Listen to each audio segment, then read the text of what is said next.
Yo, yo, yo, what's going on? It's your man Bundles, man. We back, So Cricket TV, man, and I'm gonna take a time off from battle rap and discuss something that I felt was very interesting, something that I understand that happened 20 years ago. It was an intricate part of my life where I was entertained and trying to figure out what was going on with my favorite group. You know what I'm saying? D Block. You know what I'm saying? Jadakiss is one of my favorite artists. You know what I'm saying? He's not my number one favorite artist. My number one favorite artist is Jay-Z. But right after that is Jadakiss. To the point where I named my daughter Jada. You know what I'm saying? Salute to you, baby girl. You know what I'm saying? But yeah, earlier this week, um, the J Hood full interview has come out. There's been snippets on the My So Cricket Opinion podcast. I said My So Cricket. That's my podcast. Excuse me. The My Expert Opinion podcast with Mav Hoffa. You know what I'm saying? Salute to Mav Hoffa. And they was talking about some things, from the past as far as like how J Hood left D Block and things like that that the public probably wouldn't have known if J Hood didn't, speak on it. So in the interview, I felt J Hood handled the interview correctly. You know what I'm saying? He was very respectful. He um he basically he told his truth. At the end of the day, none of us know what the real truth is. It's their side, his side, and then there's the truth. So, like I said, he went on there, he spoke his truth. You know what I mean? I didn't really take nothing from it as far as like saying like, oh, FD Block did some grimy dudes. He was just telling his truth. You know what I'm saying? He said at the beginning of the interview that they was just now getting into the business world. So maybe there were certain things that they didn't know, maybe there were certain things that they did wrong, but he did state that there was some things in the interview that he said like, that was their first time coming around business for real for real.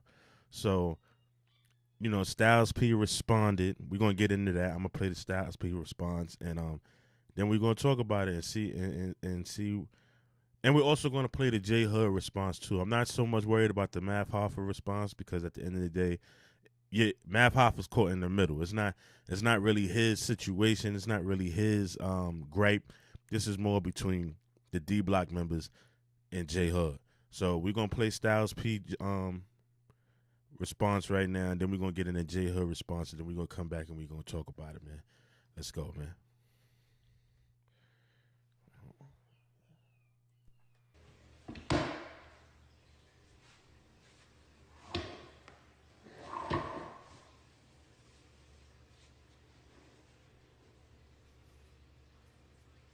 What's good, y'all? Y'all all right? Happy New Year. Let me say this before the New Year's come, because I'm moving on. It's the last of the year. You know, I usually don't feed into this. The group doesn't feed into this. It's been 20-something long years. First and foremost, Math, I'm disappointed in you, bro. In my expert opinion, you didn't ask me anything about J Hood. Then you want to have J Hood up there. You could have called me on my line to fact check the shit he was saying. But you got to do what you got to do. We all got to do it. All right, right there, where he said, he didn't ask him anything about J Hood on his interview. You have a Styles, D Block, the Locks. Y'all have a very extensive career where, at least for you and you guys, that J Hood was a very small part in y'all situation. You know what I'm saying? Y'all had so many different accolades and so many different other things going on that maybe it wasn't needed to bring J Hood up to you because in J Hood's defense, you guys are like it's like the beginning and the end of his career kind of in a way because everybody knows him from D Block. Not necessarily saying that everybody knows the Locks or D Block from J Hood. So I can understand how, Math made a just skipped over that because that was such a like it was. I don't want to demean J Hood by saying it was a small part, but at the end of the day, Styles, you're a declarated artist. You went through things with Puff. Y'all had albums after that. Y'all had careers after that. So bringing up J Hood in your interview when he's supposed to be focusing on strictly you, I can understand why Math probably didn't bring it up because it wasn't that important at that in particular time. With y'all was talking about Biggie, you know what I'm saying, all the things in the past in the '90s and things that us as the consumer really wanted to know. So in a way, bringing up J Hood wasn't really substantial. You know what I'm saying? So that's first and foremost. Where in J Hood's defense, you guys are a very intricate part of his career. Y'all are very heavy in his career base as far as like him moving around, doing things and things like that, and him not moving forward afterwards. So I could see how a lot of the conversation had to do with the Locks in J Hood's interview because his career was based around the Locks and D Block. But I'm gonna let you continue. To do when it comes to working and getting business out. But that, my man, was some whack ass shit. But I get it. Love is love. I still love y'all. Still love the show. Get what it is. But next time you could G check or fact check the thing. One, we ain't no clickbait group. Luch don't owe you no fucking interview, and nobody definitely don't owe J Hood no fucking 60 G's. See now, right there, Styles, and I think you could understand that watching it back. It can't. You're coming off a bit aggressive. You know what I'm saying? Like saying like, "Oh, Sheek Luch don't owe you no fucking interview." Like, come on, bro. Like, we all from the streets. We all from New York. We know the lingo. We know the energy behind certain dialogue, and it seems like you pissed off. Well, if you are pissed off, I understand in a way why, but I think that you're rooting it in the wrong direction, Styles. Like respectfully, you know what I'm saying? Like, but I'm gonna let you finish. But we're gonna keep tapping in. I'm just giving my assessment because at the end of the day, Math don't really owe anybody anything. Like Math didn't come out the sandbox with y'all. He's a journalist. He's gonna ask certain questions that need to be asked. You know what I'm saying? He don't owe you anything. He don't owe J Hood anything. He don't owe Sheek anything. You know what I'm saying? At the end of the day, he's gonna do his interview to the best of his ability to ask the questions that maybe the viewers want to know. Because even when I watched the interview, I was very entertained. I was like, oh, word, that happened. This happened. The things that we didn't know because social media and things like that wasn't really privy back then. So, we wanted to know, just like all Math Hoffa interviews where they talk about things that us, the consumer, didn't necessarily know about. Where now, in today's era, all these artists are super accessible that we know everything that's going on with them at every given moment. Back in the day, we didn't know these things. So when Math Hoffa's interviewing somebody and he's asking questions about things that we may not have known about, we're intrigued by that. So, and in my perspective, Math Hoffa did his job. You know what I'm saying? Like, I don't think it's a situation where, now if that was your man, like somebody that you chill with every day and things like that, then I can understand where you're coming from. But Math is a journalist now. You know what I'm saying? He holds interviews. He has to ask the hard questions that people want to know. So to kind of blame him or say that was whack on him, that to me that wasn't really cool. But we're gonna get back into it. I'm really disappointed in J Hood, to be honest with you. Hood, it's been 20-something years, bro. 20-something years. We never spoke greasy about you after you did your bullshit, you did your sucker shit. Nobody never said anything wrong about you at no time. Actually, after you did that bullshit, I spent about 3 years of my life protecting your ass. When people wanted to touch you and harm you in places and call me and... You saying you spent 3 years of your life protecting them. And you said people wanted to touch him and things like that.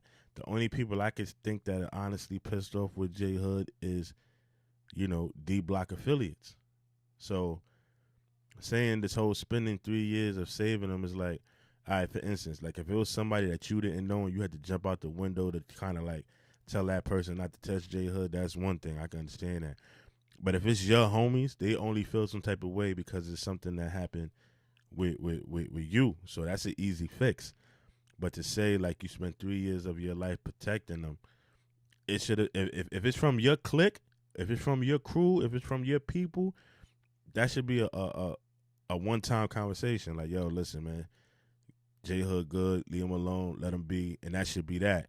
So to say that you was trying to save him for 3 years, like somebody was actually after him, I need to know more about that. But if it's a situation where it's just your homies and your homies is trying to get crazy with him, then that should have been a one-time conversation, and that be that. Again, I understand both sides. I understand why Styles is frustrated because he feels like that might be putting a stain on the brand and things like that, and they're built on loyalty. You know what I'm saying? Everything about D Block, everything about the Locks is built on loyalty. So now this is a situation where there is some disloyalty in it, and that's kind of putting a stain on the jacket that they might feel is flawless. Because that's one thing they always preach is that, you know, yeah, they may have had problems, they may have had issues, but they never made it public. They stayed solid and they stayed true to each other, and that adds to the allure of the Locks. I personally feel for me, that's what made me fall in love with the Locks. That they stayed loyal and they was some real G'd up dudes. You know what I'm saying? So I get Styles part of that. You know what I'm saying? But we're gonna keep going. Had to drop on you, leave that man alone. God bless him.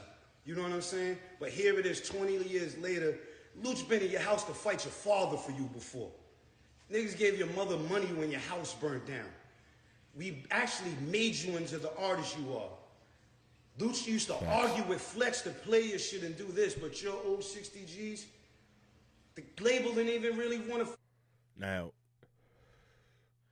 all that stuff that you mentioned, that's what you're supposed to do for your little homie. That's what you're supposed to do for your artist. That's what you're supposed to do, when you're the leader of the crew. But to say that all of that happened is equivalent to the 60 G's that he's talking about that he was owed legally because of business. Like, well, what you just mentioned, that was a lot of personal. It was honorable personal. It was something that, is honorable. You was holding your little homie down. You was making sure he was straight, whatever it's situation he was going to. But to try to word it like that was the reason why you didn't get the 60K is like, that's like hitman for hire. So it's like, you didn't do it out of love. You did it with an agenda. And that's what, a lot of labels do that. They'll give you money for things that's going on, and then they'll put it back in the budget and things like that. If that's what was happening, cool. I think the conversation is different on both sides, because 1 minute it's about loyalty and personal and the crew, and the next minute it's about business. And I feel like that is getting intertwined in this conversation from both sides. You know what I'm saying? Because you got business and then you got friendship.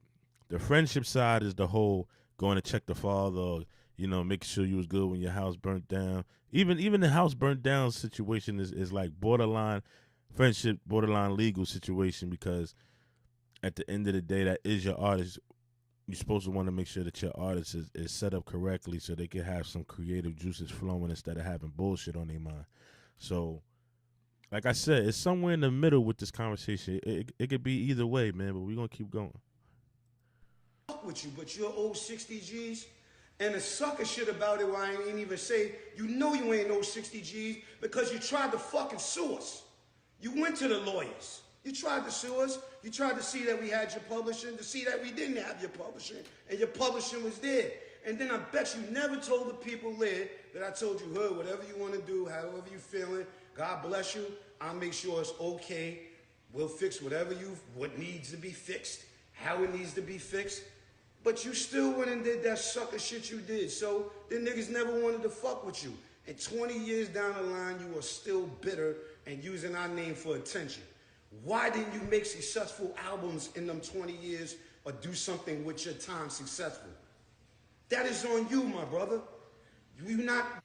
Now, he made a good point. That happened 20 years ago. You know what I'm saying? Like, if you really felt like they did you wrong and all that stuff when you got your own company and things like that, and you saying the buzz is what it was, you should have been able to keep doing what you do. You know what I'm saying? It would have been an uphill battle, but you still should have been able to do what you do if you saying, like, they're the reason why you didn't blow or they was holding you back or whatever. However you worded it, once you got freed, you were supposed to go off to the races because you was doing your own and you could do your own thing. Now, I do understand that back then, the independent market wasn't as lucrative as it is today. You know what I'm saying? But at the end of the day, we here now. So hopefully, you can start doing your own thing and prove that you're the artist that you say you was, and not just because, you was affiliated with the Locks. Not part of D Block because you ain't cut from the cloth we cut from. We would never turn around because we ain't happy, or the niggas who took care of you, you feel old more that you never gave shit to, that gave you your name, your look, your fucking everything, and you wanted more looking at other people and you didn't get it, so you decided to flip. You ain't like us. So that's why it didn't work. But I'm offended that you didn't just go up there and actually fucking apologize. All right. I would love to know what he was supposed to apologize about, because I think that he apologized. He apologized about a lot on that interview. I watched the full interview, and he apologized about a lot. He apologized about the the dragging of the chain. He apologized about the whole how he handled the situation with 50 and Sheik and all of them. He did apologize for about a lot of different things. So for me, I would want to know what is it exactly that you want him to apologize for? Is it the disloyalty that you want him to apologize for? Is it the disdain of the brand, the dragging of the brand? Like what is it exactly that he's supposed to be apologizing for that he hasn't already apologized for? Why you didn't just apologize? And how the fuck are you a co-founder of D Block? Are you fucking kidding me? I love you. I wish you the best. God bless you. Keep doing what you're doing. But keep our fucking name out your mouth, man. Keep our name out your mouth, and anybody, you speak on our name with respect. We showed you niggas what loyalty is, what honor is. I don't care about clickbaits. All right. Now, yes, the Locks did show us what loyalty is. They did show us what respect is. That's a fact. Never taking that away from the Locks. They definitely showed us that. They showed the industry, the world, how to stand tall with your mans, how to always hold your mans down through thick and thin. You know what I'm saying? Staying loyal, staying humble, getting it out the mud. They showed all of that. They are the epitome of that. I think what J Hood is more so talking about is the business aspect. Not so much the streets or the loyalty or the things like that. I think he was more distraught about the business. And at the end of the day, he has a right to talk about his business. So I could get both standpoints. I could get Styles P's standpoint, and I could also get, J Hood's standpoint. I personally feel like Math Hoffa should not be blamed for this, because at the end of the day, he's an interviewer. That's just like if he would have went on 60 Minutes or any of these other, different platforms and stated what he stated. It is what it is. Now, Styles probably feel like, I was just up there, and then you had him come on behind me. Basically, I don't know if he'll take away from his interview, because at the end of the day, they didn't speak on J Hood like that. So I don't see how that would take away from his interview. And the rest of the crew, like we ain't heard from Sheik yet, who J Hood was directly signed to. According to J Hood in the interview, he said he was directly signed to Sheik.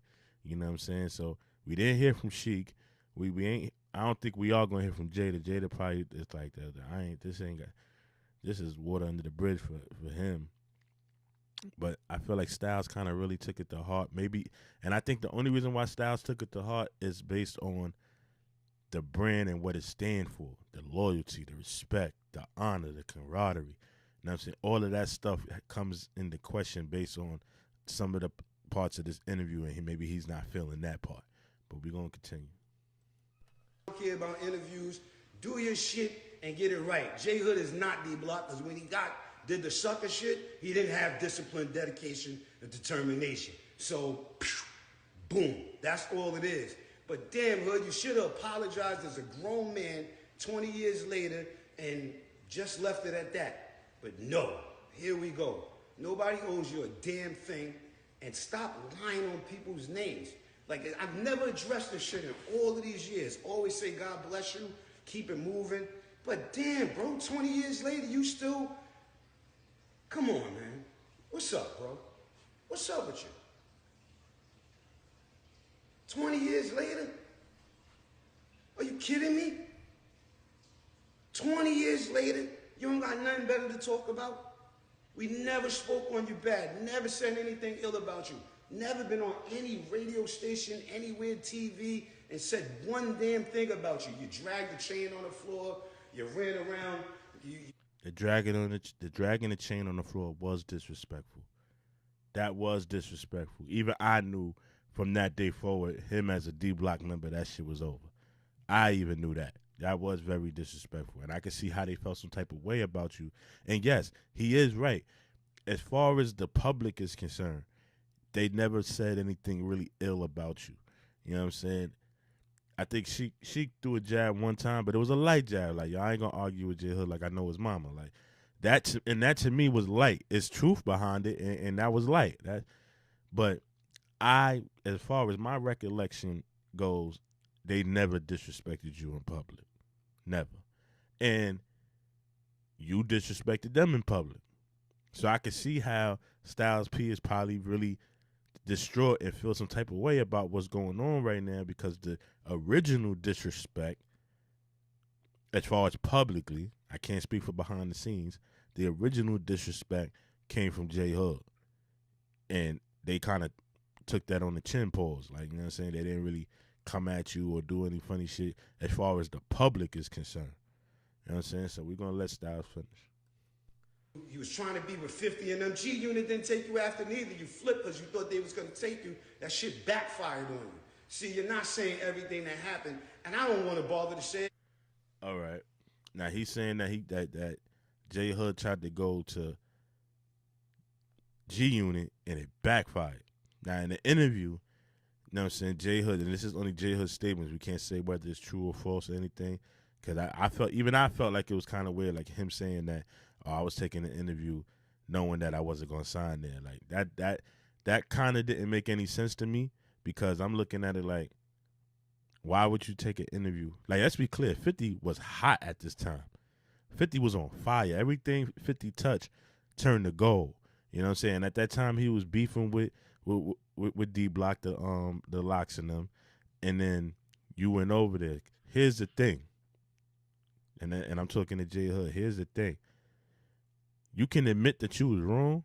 That doesn't change the fact that the action was some bull. Because at the end of the day, yes, you had some problems with D Block. Should have handled it internally. That's number one. Number two, you took it to the public. After you took it to the public by disrespecting the moniker, dragging the chain and all that was the first strike. Then you went to the guy that they warring with. You know, anybody from the streets know it don't matter. Streets or anything in life. An enemy of an enemy is my friend. So now you looking at them like they're your enemy. These are guys that put you on. These are guys that got you hot. These are guys that, you know what I'm saying, made you who you are. You get in your feelings instead of handling it eternally like brothers or men or whatever, or even legally, however you want to handle it behind the scenes. You made it public and then tried to basically turn coat by going to G Unit. Now, you said that you just took the interview just for clickbait to get your buzz up. If that's the case, even still, it's still kind of corny, my brother. Like, that's not real G shit. You know what I'm saying? At all. So I could get why Styles is frustrated. And he probably held on to this for a lot of years. You know what I'm saying? And now that it's resurging, he feel like he got to talk about it now, because you can hear it in his voice. Styles usually, at least for the past, I want to say 10 years, because he's been on a positive note. I can't remember the last time we heard Styles talking like this when it comes to an artist or anybody for that matter. So it sounds like this really hit home for him, and he has it. Like I said, he has his truth. You have your truth, and then there's the truth. It's fucking 20 years ago, and who gives a fuck? Move on with your life. But you ain't gonna lie and say somebody robbed you for something they didn't rob you for, when niggas did nothing but years of taking care of you. Did you ever get charged for a studio fucking session ever? Did anybody ever ask you for a receipt or money back or do anything when niggas bought you gear, clothes, sneakers, helped your mom pay the rent? Did anybody ever give you a fucking, like every other fucking record company, an invoice? No. Relax, buddy, and keep it G. And just as far as this clickbait shit comes, man, stay honorable or or don't. But don't try to use us for clickbait. See now, that this is the part that I kind of like. Styles like that was petty. I don't think that Math Hoffa used you guys as clickbait. I think that he did what he normally do on every episode, is highlight certain things that he know the public wants to hear. Let's be clear. At the end of the day, see, when it comes to the locks is on streets, is on morals, is on principles 24/7, and as they should be. That's who they are. Forget what they built their brand behind. That's who they are. You know what I'm saying? And like I said earlier, that Math didn't come out the dirt with y'all. Math is a journalist.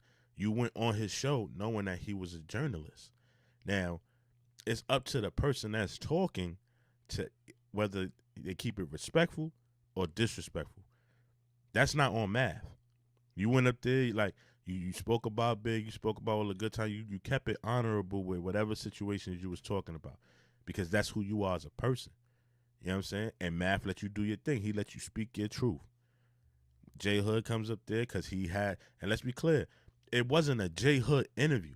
It was a J Hood and Shaheem interview. They was both up there to promote their song. You know what I'm saying? Math doesn't prep, at least that's what he said. He doesn't prep, the people that he's interviewing before the show. They just go in there and they talk. It's barbershop talk. So when J Hood starts getting into his spill, mind you, J Hood did most of the talking. Shaheem talked at the beginning, but J Hood did most of the talking. And Math is just sitting there listening. A word that happened? Nah, for real, this, that, that. Mind you, Math wasn't there. He's interviewing J Hood. So when he interviews J Hood, we know J Hood from being a part of D Block and being affiliated with the Locks. So of course, when you interview him, we're gonna want to hear something pertaining to the Locks and D Block as basic interview etiquette. Everybody knows that. Everybody wants to hear that. It's up to the person that's being interviewed to dictate what they're actually saying about whatever situation, because they're a part of it. So to blame Math, I felt like that was wrong. That was wrong, Styles, man. Can't blame him. Know what I'm saying? Got to kind of just keep it on J Hood. If you feel like J Hood lying and he said something that wasn't true, then the stripe is with him. But don't, like, to me, it's like that's not the interviewer's fault, man. But let's go. That shit ain't fly, man. That shit ain't fly, and it ain't cool. I'm fresh out the gym, and I'm on my 5th post seeing you live. And I'm tired now. Now I'm fucking tired. It's been 20-something years, and you want to use that shit to stay alive? Nah, buddy. Stay up. God bless you. Wish you the best. Do something else with your time, man. Do something else convenient, constructive, and self-helpful to yourself. Please. Now, we heard Styles. And a lot of what Styles said, I know it's coming from a place of frustration. It's coming from a place of agitation. I get that, 100%. I even get when he says, like, what they did for J Hood morally and as far as the friendship and things like that is definitely honorable. It is, 110%. I think that there's more to the conversation that maybe Styles P is not privy to, because he did say a lot of his frustration was more so with Sheik. It wasn't necessarily with the whole Locks, but they was affiliated with the situation. And I think him and Sheik need to have a conversation, and then you and him need to have a conversation. Real talk. Because at the end of the day, I don't really feel like he disrespected y'all, but I do understand how y'all feel that he tried to play y'all in the interview based on if it was a truth or if it was a lie. But we're going to get in the J Hood part right now, man. Let me prop this up real quick.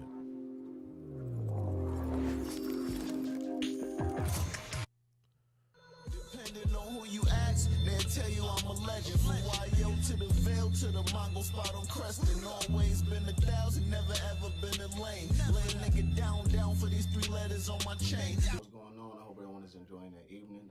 But check it, I'm not even going to waste anyone's time. I'm going to cut straight to the chase and address the elephant in the room. recently I went up to Math Hoffer's My Expert Opinion podcast to basically speak on some of the events that took place leading up to me making my decision to want to leave D Block, right? Now, I went there strictly to get interviewed and to promote me and Shaheem's new project that we got coming out, right? I Mm-hmm. never had any intentions of going there to talk dirty about the Locks and make them look a type of way, to the public, to paint. All right, now I believe that Math asked a certain question about how he got on, and then it went into the lock situation, and from there the conversation just went strictly into everything that had to do with him as far as like D Block and the locks. Now, granted, like I said earlier, his career as far as mainstream is forever connected with D Block and the locks. It is what it is. There's nothing he could do about it. That's just what it is. When it comes to mainstream or even like being on in a way, D Block, the locks are forever substantiated when it comes to J Hood. So you anybody interviewing J Hood knows that the locks is going to be brought up in some type of situation in the conversation, whether it be the whole conversation, half the conversation. It's going to be something where the with D Block and the locks is going to be spoken upon in a J Hood interview. But let's go. them out to be bad guys, to talk slimy about them or anything like that. Actually, I think I did quite the opposite. While I was there, I was bigging them up throughout the whole interview, despite, speaking about the things that I had to endure. You know what I'm saying? And before I even go any further, I just want to say that I'm extremely disappointed. I know P said that he was disappointed, but I'm highly disappointed. You know what I'm saying? Because first and foremost, And first of all, it sound like both of y'all trying to keep it respectful. You know what I'm saying? Y'all should be able to talk, man. Like, you know what I'm saying? Like you saying, like, you keep saying that you got love for them, and he saying he love you, but is it real love? That's what I don't understand about today. And I'm not sitting here trying to say that either one of y'all is being fake or anything like that, because y'all probably do got genuine love for each other, but it's a situation where there's static in between that, between all of y'all. Yeah, y'all might be able to see each other in the spot, but you're not chilling with them. Those ain't your brothers no more. And I'm like, all right, is that real love? Let's go, man. of the fact that it's P who's responding, and secondly, because of the things that he's saying. You know what I mean? Like his response contained about 90% of untrue shit, and the other 10% was true. You know what I'm saying? Obviously, I give him that, but you gotta be real. I'm real disappointed, man. You feel me? Like, and the fashion in which he delivered his statement, he seemed pretty aggressive and mad. You know what I'm saying? Like, He did. if what I was saying had And you can't blame him, bro. Like, you put a stain on the D Block brand, bro. You can't blame him for being mad when it come to anything that got to do with you. You put a stain on the D Block brand. Niggas is still screaming D Block, but niggas wasn't. Niggas had to figure some shit out with behind that shit with you. So again, if I'm going to talk about Styles P and his doing as far as the way he handled that live that he put up, I gotta give you accountability for where it is. You put a major stain on D Block. I think you probably the only person that put a stain on D Block. Even the 50 Cent beef didn't put a stain on their shit. Every beef that they had, that it never put a stain on who they are, but that everybody remembers when you left D Block and in the manner of which you did it. So you got a whole lot, fam. no truth to it, I don't think he would have responded in that way. But I could be wrong. Anyway, let's get into some of the things that he was saying because I wanted to get a couple of things clear. First of all, while I was up there, he said I should have apologized. Right now, I think I was pretty apologetic throughout my whole interview. So much to the point that people who was checking the interview out in the comments were like, why is he apologizing so much? Or why is he so apologetic when they did things to him? You know what I'm saying? Like, that's how much that I was apologetic. You know, You I did took apologize. accountability and responsibility for my part that I played in it. You dig what I'm saying? Like, I never once tried to stray away from that or try to place blame on y'all. I went there to take accountability. And let's keep in mind that everything that I spoke on was just me giving people a perspective on my mindset during that time. And they wanted to know what happened or what made me want to, leave. So that's all I was telling the people up there was what happened and what made me want to bounce. I didn't go up there and say that them guys was no certain way or yo, these dudes is whack, these dudes grind me. I ain't do none of that. You know what I'm saying? Like I said, I was saying that they good dudes. But here's the thing: you don't gotta use the words like they grimy. If you describe certain things and people can put it together and be like, "That's some grimy shit," you don't necessarily gotta use the words, "Oh, they was grimy." It's like one of them situations where you could, yo, man, how was your publishing? Yo, man, I don't know who got my publishing, but like when you bring up the whole situation about the signing of the contract, to the average listener, you saying that they made you sign the contract without your lawyer being present, it was like you thought that there was something in there in that contract where they had control of your money because you brought up the 60,000. You know what I'm saying, or whatever. Like to us, the consumer, we looking at it like that's some slimy shit. That's some Puff Daddy. You know what I mean? So you don't necessarily got to call them grimy. You can explain a grimy ways if that's what really happened. Let's go. And people like, how the hell are they good dudes and they did this and that to you? I'm like, because man, that's just where I'm at in life. I don't hold grudges. I'm not into none of that. You know what I'm saying? Now you said that's just where you at in life. That's not saying that they good dudes. You saying if somebody asks you like, yo, yeah, they did all that to you, you still saying they're a good dude? Yeah, I'm just at a peaceful place in life. That still don't change the fact that you're not saying that they good dudes. You just saying that, yeah, they good dudes because I'm just at a peaceful place in life. Everybody's a good dude. Nah, that's different.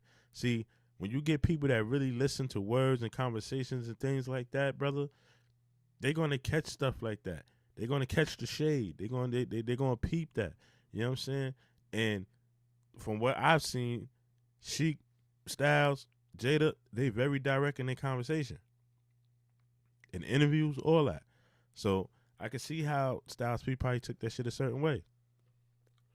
So I made sure that I tried to at least speak positive about them, even though I was, talking about events that took place that was unfortunate. You feel me? I have the utmost respect for them guys, man, and I appreciate everything that they did for me. Um, he said they gave me my name. They took care of me. I get that to them. They did give me my name because SP did suggest that I use my last name. Even though my name was technically mine anyway, he did suggest that, so I get that to him. See, they the did shade. take care of me to a degree. But it's quite hypocritical for him to say that because Puff gave them their name. Their name was the Warlocks. He gave them the Locks, and he took care of them. He allowed them to come out with an album. He put them on major tours, major records, and he set them up for success. Even Kiss said that. We can't lose, but Puff set us up properly. They failed to set me up properly. You know what I'm saying? So our situations were a little different, but That was a good analogy. That was a good analogy. That was I like that. That was a good analogy. I'm not gonna lie to you. The way he broke that down as far as like the Puff situation and all that. But let's be clear too. Puff had way more money. D Block was a startup company. You know what I'm saying? I think Sheik was putting his own money together to get that happening. It was all off the muscle. They didn't have Puff money. So, yeah, Puff did set them up right. True indeed. But like you said in the interview, they was just learning to do business. They was just getting into the business world. They was transitioning from being just rappers to being businessmen now. So they might have had some bumps along the way. You know what I'm saying? It is what it is. But I get the comparison. I understand the comparison, and then I also understand the flip side of it too. after all that Puff did for them, they shitted on him. Went to High 97, launched the Let the Lights Go campaign, dropped a couple diss tracks, so on and so forth on their new album that came out after they left. But when things go left, when I'm in a situation and I speak on it, I'm wrong. It's cool when they do it. It's a problem when I do it. You know how that go. But whatever. He also said that no one owes you 60,000. I want to make this clear also. I never once in the whole interview said that them guys owe me anything. What I said was, when my house burned down, I went down to Koch, who was the mother label of our company at the time, and Alan Grumpler, who was the general manager at Koch, told me that they cut a $60,000 check to the guys. I didn't specify who the guys was. I said the guys came down and they cut a $60,000 check to them on my behalf because they told them that my house burned down and I needed help. I never said who owed me anything. I just said what he said took place as far as them cutting the check and what I seen later on down the line happened to. All right. Who's the guys? That's one thing I do know about businessmen. When they come to money and it's legal and things like that, they're not going to say, I just cut the check to the guys. They're going to give you a name. They're going to give you a name. Whether it be the Locks, whether it be, the government names or whatever, Jason and things like that, or even a manager that is a part of D Block. And it's going to be a name attached to whoever got that check on your behalf. Legally, they have to tell you that. So for you to say the guys, who is the guys? Who's the guys? Penalized for. You know what I'm saying? So I don't know if anyone's feeling guilty or what. And I'm kind of blown away at the fact that P was saying some of the things that he was saying, because I actually tried my best to try to protect his image during the interview. I could have said certain stuff that would have made him look away, but I made sure I didn't when it was. All right, see, right there, this is when the transition from the streets to grown men come into play. If you didn't mention it in the interview, don't implicate that you had some shit on P that you could have said now. You should have kept it tall. You said you didn't say it in the interview, keep it there. Or I could have said, now you giving everybody like, oh, there's more. Like, now I don't know if you're trying to position yourself for another interview or whatever, but just keep it tall. Like that, like there's certain elements in your conversation that is 100% sensible, but then you got, little petty jabs in there that can be perceived as you trying to be on some funny. Mind you dealing with real street niggas. Not saying that you're not a real street nigga. I'm just saying, like, you know how cats is in the street, especially dudes that's older. You know what I'm saying? They done been through some things. They holding on to every word. So just understand that in the conversation, man. Any questions about who took the 25 that I had to wait for when I was waiting for my advance and things like that? I didn't throw nobody under the bus. I didn't want to name nobody. You know what I'm saying? So we have to be real about this. Then he said something that was like crazy to me. How the hell am I a co-founder? Because I sat down with you guys collectively and came up with the idea to start the company and we executed it. If that's not a co-founder, All right. Here's the thing about that. I think you said at the time you was 15 years old, you hanging out with D Block. Y'all sitting down, y'all talking, y'all coming up with ideas. If you ain't writing nothing down legally, you're not a co-founder, my brother. Yeah, you can go to court and try to, somehow figure out how you can finagle saying like you're a co-founder because you was there for certain conversations or whatever may have you. But if you ain't on no paperwork, dog, you're not a co-founder, my G. You probably somebody that thought about the idea. You know what I mean? You know how many companies out here is just being made off of an idea, but if you ain't on no paperwork, it don't belong to you. If you ain't on no paperwork saying that you're a co-founder, you might as well just say like, yo, listen, I was there since the beginning, and just leave it like that. What is like? Let's be 100% real here. You feel me? I know you want to discredit me and don't want to give me credit with nothing, but everyone who listened to D Block during that time know that I was an intricate part of helping you guys reinvent yourselves. You know what I'm saying? Because I brought that young energy. Don't try to take that from me. You feel me? Like, come on, bro. Another thing you said, yo, we gave him gear, we bought him clothes and all that. Sometimes you did give me gear and buy me clothes. But the majority of the times, you guys gave me clothes from out your closet. You know what I'm saying? Clothes that were that were intended for you. They were like 2, 3x clothes. That's why a lot of the times you guys seen me with clothes and pictures, they were like 2 or 3 times too big because a lot of the times they were these guys' clothes. Me and Kiss wore the same size sneakers, so you could never tell if I was wearing Kiss kicks or not. But a lot of the times they were like hand-me-downs or things that they never actually wore, but it was for them. You know what I'm saying?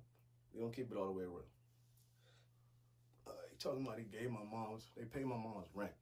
Never in life, ever pay my mom's rent, and that's on her grave. So we're not gonna get up there and start capping. Like, don't do that, bro. You know what I'm saying? Okay.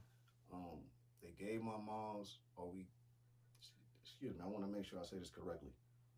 They gave my mom's money after the house burned down. You gave us absolutely not $1. The only people that helped us out when the house burned down was my uncle and the Red Cross. And y'all didn't want me to get on the news because y'all didn't want people to see what happened. But I made sure I got on the news so people could see what happened. You know what I'm saying?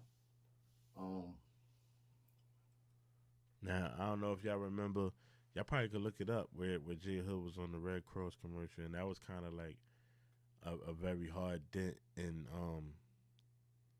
both J Hood and D Block's careers. Like, damn, like your artist is on his house burned down, he gotta go on the Red Cross, he don't got enough to go get another crib. Like, you know, stuff like that started happening. People started questioning J Hood and this, and then they started looking at the locks like, yo, your man is out here, and he messed up. You know what I'm saying? Like, how y'all ain't helping him and things like that. So, like I said, it's a deeper rooted conversation than what's being talked about. I think they just scratching the surface as far as this conversation is concerned. You know what I'm saying? But I'm gonna let them finish though. I'm not cut from the same cloth that they're cut from. I'm not D Block because I'm not disciplined. Hey, you may be right. I may not be cut from the same cloth that you guys are cut from because I actually live by truth. You know what I'm saying? I'm not into fabricating stories to try to save face and try to make myself appear a certain way. You know what I'm saying? Like, it is what it is. Everyone makes mistakes. No matter how ill you are of an MC, that doesn't make you exempt from making mistakes. You know what I'm saying? And that's the thing with a lot of these fans. They hold these rappers on the, so high on these pedestals and look at them like superheroes and view them that like they're like they could do no wrong. When that's not the case. It is human beings that happen to be nice on the mic. Just because you're nice on the mic doesn't make you an excellent businessman. Like, I gave them the benefit of the doubt, actually. I said that this was their first time owning a label and their first time, having an artist. So maybe, that had a lot to do with why things didn't go right. And but I guess he ain't listened to that. And he automatically glossed over the part where I said that they pressured me into signing the contract at Koch without my lawyer being present. He didn't speak on that. He didn't speak on the fact that Luke. But see, right there, that's the interpretation that they are grimy. See how you could bring that up? A person that's listening, me the consumer, is listening and saying like, yeah, that's grimy. Yes, you didn't flat out call him grimy, but you set the platter up or the display to perceive them as being grimy. I didn't talk about how they pressured me to sign the contract before my lawyer's present. That's some Diddy grimy type situation. Isn't that what Mace and D Block and a couple of other artists, they all beefing about, is how their contract was this, that, and the third, and Puff wanted them to hurry up and sign? Isn't that the same thing? So that's perceiving them to be grimy. Took the contract and put it in his glove box because he said that I was going to lose it, and he never gave it back to me.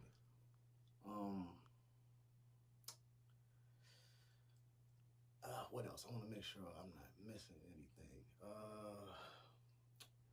Oh yeah, he said that I tried to sue them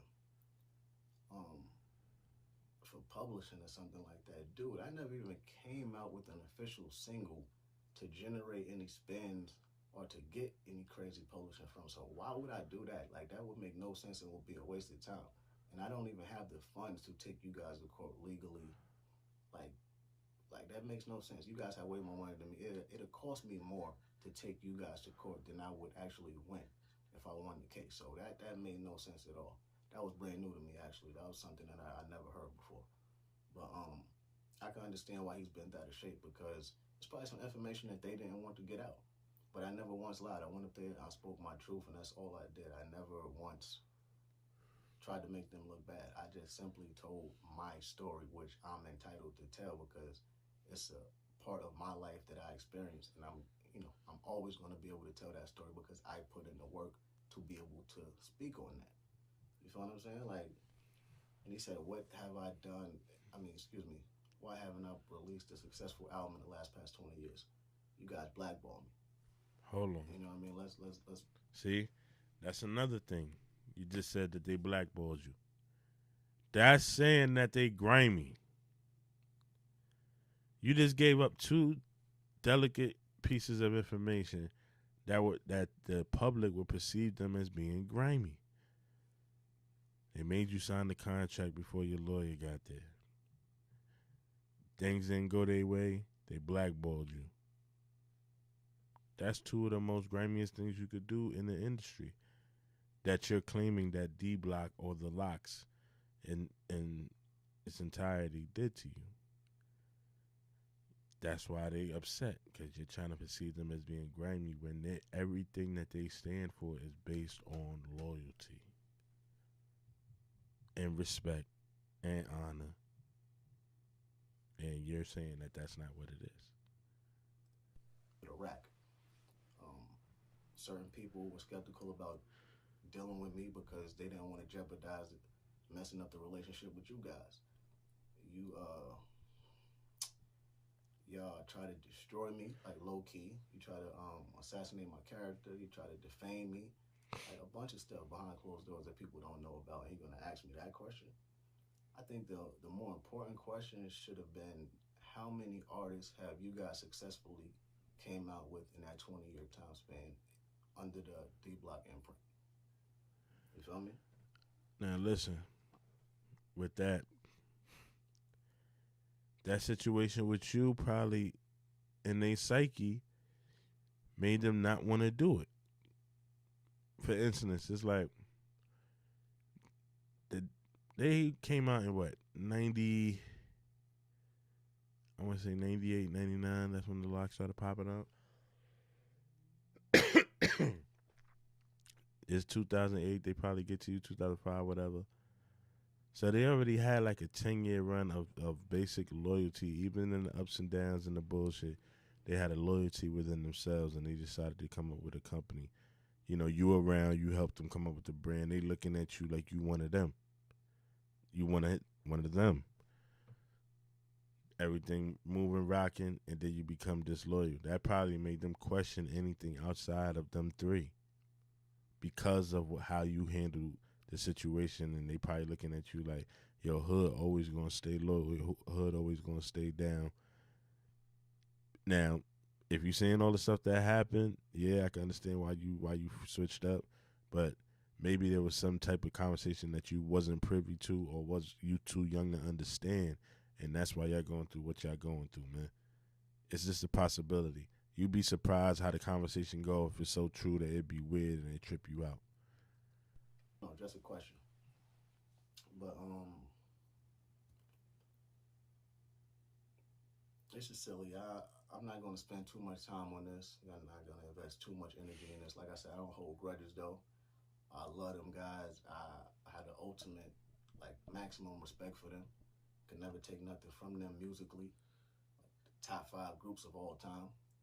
And this is never no me versus the Locks type of thing. So please don't try to make it like that, because it ain't even that. Like I said, I went to MAP just to tell my story. They asked me why I left, and I told them what happened. You know what I mean? And again, I stress the fact that they're good guys. Even with people saying how, I stress that. You know what I mean? Like, but I can't let you sit here and try to assassinate my character and call me no liar, because that's one thing that I'm not. It would serve no purpose for me to go up there lying. You know what I'm saying? My story has never changed. It always stayed consistent. I never switched anything up. Go check the records. Check the interviews, man. You know what I'm saying? I done said the same shit on a couple of different platforms before, and that's on me. You feel me? But at the end of the day, man, I'm appreciative of everything they ever did for me. every opportunity they gave for me. I didn't think I was owed more than I was given. I just wanted what I was due. What was due. Oh yeah, he definitely also said that I didn't mention the fact that he was the one who said that he would take care of everything as far as getting me out of the contract. When in all actuality, I definitely spoke on that in the interview. That's why it's obvious that he didn't watch the whole interview. He just simply acted off emotion. You know what I'm saying? Like, if he would have watched the whole interview, he would have seen that I said that. Also, as far as me signing with 50, I told you guys what it was. I couldn't sign with 50 because I was under contract with these guys. Already knew when I went there that wasn't going down. I explained that. I'm sorry. Even after me hearing it again, I think that you probably thought 50 could have got you out of it. Let's not act like, people of 50 Cent's caliber, your Suge Knights of the world and etc., that they couldn't possibly, if they felt they was like that. Like, let's be clear. Like, I don't think it would have went that way, but if they felt like they was like that, whether it be legally or on some bully type of time, if they really wanted to invest the energy in signing you, they could have got you out that contract. So, yeah, I feel like you went up there thinking that, 50 was going to support you because you was hot in the streets at the time. And if 50 could have got you on G Unit, yeah, you definitely would have blew up. So I don't all the way believe that you just went up there for a bullshit conversation. That's just me. On the episode that I was on with Math, you feel me? And they got this little go-to that they always run back to. You know what I mean? It's the thing as far as like with my mother's ex-husband. He talking about my father. Sheik fought your father for you. First of all, Sheik didn't fight anybody.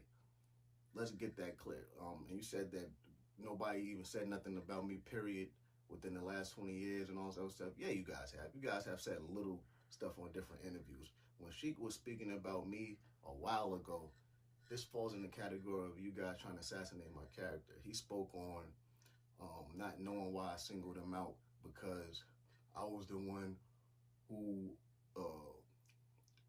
checked your step pops when he was touching on your body. He worded it like that because he knew that it could be interpreted differently. I didn't forget about it. Yeah, that's kind of petty, man. That's petty, man. Like, to bring up if he was being molested, that's wrong, bro. Especially in the interview, that's wrong. I can understand why he was mad about that. Yeah, that was wrong. That wasn't cool. That was some BS that he did. He threw that out there to try to be funny. You know what I'm saying? Knowing that he was referring to my mom's husband at the time and me getting into a fight. You know what I'm saying? Because I fought him a few different times. I used to come back to the block with little scratches on me, and they used to be like, yo, what's that? Me and this nigga was scrapping. So one day, Cousin Styles, Black Golf, and Luch went to my crib. You feel me? My mom's answered the door. Her husband was standing behind her, hiding and shit. And, they basically spoke to him, and that was all it was. It was there all of probably like 1 minute. They didn't lay not one hand on him. You know what I'm saying? But they did go to check him. But they didn't do anything to him. But that's their go-to. They always mention that. You know what I'm saying? Like, that's like a badge of honor. I was like 15 years old. Like, you feel me? Like, y'all supposed to be big homies. So that ain't nothing. We talking about business, though. What about the business side of things? You know what I'm saying? Let's stay on track here, man. But I just wanted to address, these things briefly. Like I said, I don't want to take too much time on this. It's all love. It will definitely always be love. But it's crazy. He talking about he disappointed in Math. Bro, Math is a journalist. You feel what I'm saying? Like, you can't, like, possibly think that he has a duty to call and fact check someone when someone is telling their story on this platform. That's not the way it works. That sounds silly, to be quite honest. Like, you know what I mean? Like, let's just cut all the silly shit out and let's keep it a bando. You did? Like I said, it's love. I love them dudes. I got nothing but love and respect for them. And I don't want people to, look at my interview and be like, oh man, now I look at them differently. I mean, matter of fact, if that's you do, what's you happening, do, but that was never that's my what's intention. happening. You feel what I'm saying? It's peace and love, man. SB said, God bless me. I hope he was sincere with that because I send blessings his way, and I also send blessings to anyone that's watching this video, man. Make sure that you have a productive day. Follow me on Instagram at RealJHub_, and make sure that you stream or download me and Shaheem's new single called Get Back. It's available on all digital streaming platforms right now as well as the video. All right? Peace. This is the best time of the year to play with. I'm in the middle, man. I think the people need to hear from Sheik, man. Sheik gotta say something, man. Like, cause I'm in the middle. I'm torn. Like, I don't know who's on. Like I said, it's his side, it's their side, then it's the truth, man. But listen, that was my perception and breakdown on this whole situation, man. Until next time, man. Shimmy and Bundles. You know what I'm saying? Make sure you follow us on Instagram at so crooked underscore since underscore birth, man. I spend a lot of time on Instagram. You know what I'm saying? You can hit us up. Also follow us on Twitter. You know what I'm saying? So crooked SB. Make sure that you already know if you on here, you watching this, you already know. Subscribe to the channel, man. So crooked TV, man. And also, oh yeah, y'all can join our Facebook group at So Crooked Presents My So Crooked Opinion. That's me and my sister's podcast that we do every Wednesday at 7:30 p.m., man. You know what I'm saying? But until next time, man, Shimmy and Bundles, man, you know what I say, man. So crooked, it's not just a phrase, it's a lifestyle, man. Till next time, man. One.